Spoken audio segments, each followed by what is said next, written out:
capítulo 9 do Evangelho segundo Mateus. Jesus perdoa e cura. E entrando Jesus num barco, atravessou o mar e foi para sua cidade. E eis que lhe trouxeram um paralítico deitado em sua maca. Observando-lhes a fé, disse Jesus ao paralítico: Tem bom ânimo, filho, os teus pecados estão perdoados. Diante disso, alguns escribas diziam consigo mesmos: Este homem blasfema. Mas Jesus, conhecendo-lhes os pensamentos, questiona: Por que cogitai o mal em vossos corações? Pois o que é mais fácil dizer? Os teus pecados estão perdoados? Ou levanta-te e anda? Entretanto, para que saibais que o Filho do Homem tem na terra autoridade para perdoar pecados, disse então ao paralítico: Levanta-te, toma a tua maca e vai para a tua casa.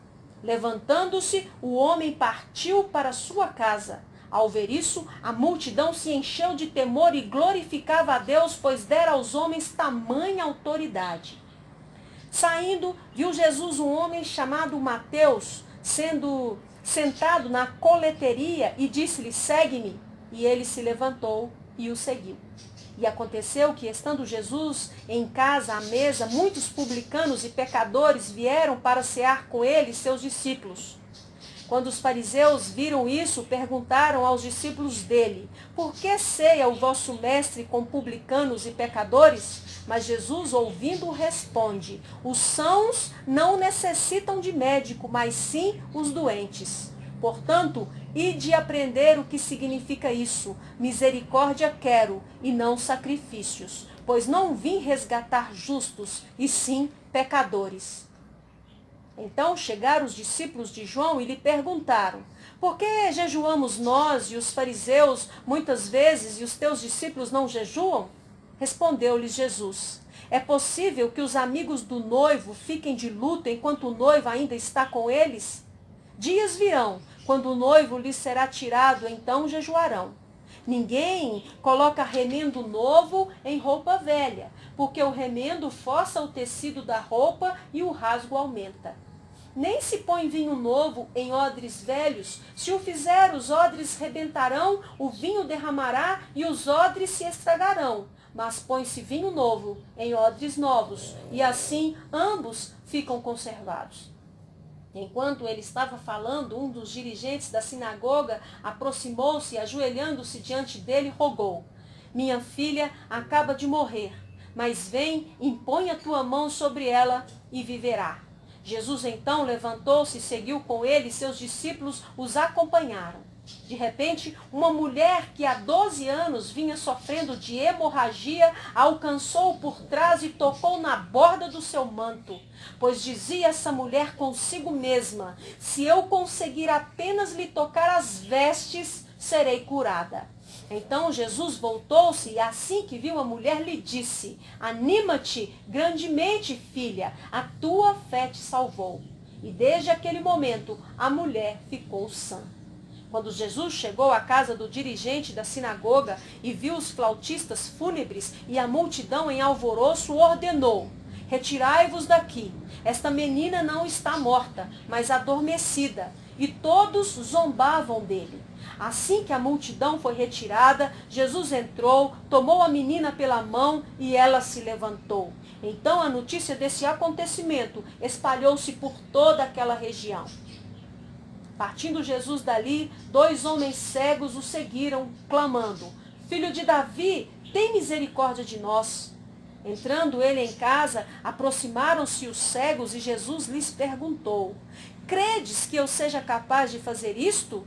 E responderam-lhe: Sim, Senhor. Então lhes tocou os olhos, dizendo: Seja-vos feito conforme a vossa fé. E os olhos deles foram abertos. Jesus os advertiu então severamente: Cuidai para que ninguém saiba disto. Contudo, ao partirem, propagaram os feitos de Jesus por toda aquela região. Após terem se retirado, algumas pessoas trouxeram a Jesus um homem mudo e possuído por um demônio. Assim que o demônio foi expulso, o mudo passou a falar e as multidões admiradas exclamavam: Jamais se viu algo assim em Israel.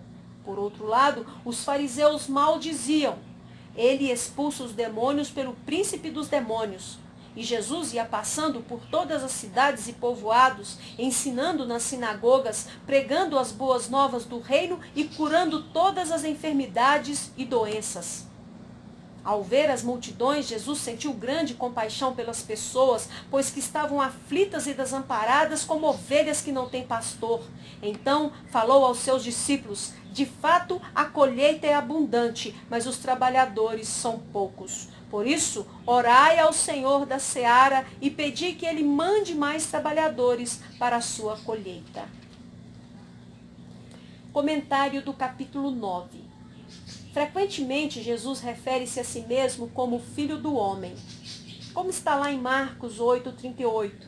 Ele usou essa expressão do Antigo Testamento para descrever seu caráter e missão em termos da visão de Daniel, em Daniel 7:13. O Filho do Homem se humilhou como verdadeiro ser humano, sendo ao mesmo tempo o eterno vitorioso, como está em Mateus 24:30. Além disso, Jesus revestiu essa expressão com a necessidade e o profundo significado de seus sofrimentos, morte e ressurreição expiatória. Cafarnaum foi a cidade onde Jesus permaneceu muitas vezes e por mais tempo, por isso era chamada de a cidade de Jesus. Mas apesar de Cafarnaum ter sido um grande centro comercial, presenciado mais sinais e recebido mais da presença e da palavra de Cristo do que qualquer outra localidade, Jesus encontrou ali apenas uns poucos seguidores. Por isso o Senhor exclamou o seu ai sobre a cidade em Mateus 11:23. Hoje, Cafarnaum é um campo de entulhos, chamado Tel-Um. Mateus era um cobrador de impostos a serviço de Roma. Os judeus se referiam a eles como publicanos e pecadores, pois os consideravam amaldiçoados como os gentios, como está em João 7:49. Jesus viu, porém, em Mateus um discípulo e o autor deste evangelho e o chamou em aramaico, acolúteu, segue-me, que é uma expressão que significa ir atrás de. Na época, essa expressão era um convite de honra. O aluno do profeta, em sinal de respeito, passaria a caminhar atrás do seu mestre, rabino, e por 2 anos aprenderia as leis do judaísmo. Mateus, Matias em hebraico, deixa tudo e começa uma nova vida com Cristo, como está também em Lucas 5:28. Oferece uma ceia em sua casa, Lucas 5:27, para Jesus, os discípulos e seus muitos amigos pecadores. No Oriente e naquela época, convidar alguém para cear em casa era uma grande demonstração de amizade e intimidade, e por isso recebia o nome de comunhão de mesa. Isso foi o suficiente para provocar a ira de um grupo de fariseus, que eram os sacerdotes e doutores da lei, temidos por seu rigor e poder político. O maior e mais agradável sacrifício, holocausto para Deus, é o nosso amor sincero, sem restrições e em plena fé. A enfermidade da qual todos padecemos, inclusive muitos religiosos e líderes cristãos, é a distância do mais verdadeiro e puro amor. Em grego, ágape, ao Senhor e aos nossos semelhantes. Jesus pede que os doutores em teologia, filosofia, direito e ética da época voltem às Escrituras, leiam atentamente Oséias 6:6, especialmente na edição grega do Antigo Testamento, a Septuaginta, cerca de 260 a.C., e entendam que ele não estava pactuando com o pecado, mas salvando todos aqueles que reconheceram nele o Messias, o Filho de Deus. Segundo a lei mosaica, apenas o jejum do dia da expiação era obrigatório. Após o exílio na Babilônia, outros 4 jejuns deveriam ser feitos durante o ano. Na época de Jesus, os fariseus jejuavam 2 vezes por semana. Os casamentos judaicos eram grandes celebrações familiares, cujas festas chegavam a durar uma semana, e nessas ocasiões os convidados eram dispensados da obrigação do jejum, uma vez que esse ato era sempre associado à tristeza. Jesus, então, faz uma analogia entre as festividades das bodas e seu relacionamento com seus discípulos, os amigos do noivo, dispensando-os do jejum enquanto o noivo, ele, estiver presente.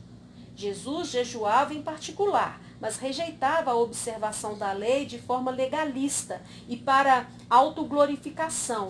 O jejum seria praticado por seus discípulos após sua ascensão, voluntariamente para edificação pessoal.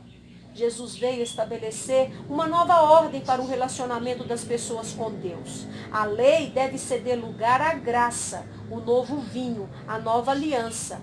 Os odres eram bolsas feitas de pele de cabra, onde se conservava o vinho. À medida que o suco de uvas frescas fermentava, o vinho se expandia. Os odres novos tinham maior resistência e flexibilidade e se esticavam, mas os odres usados e envelhecidos não suportavam a pressão e estouravam, colocando o vinho a perder. Jesus usa essa metáfora para revelar que seu novo, puro e poderoso ensino não pode ser recebido pelas antigas formas de judaísmo, nem pelo legalismo religioso.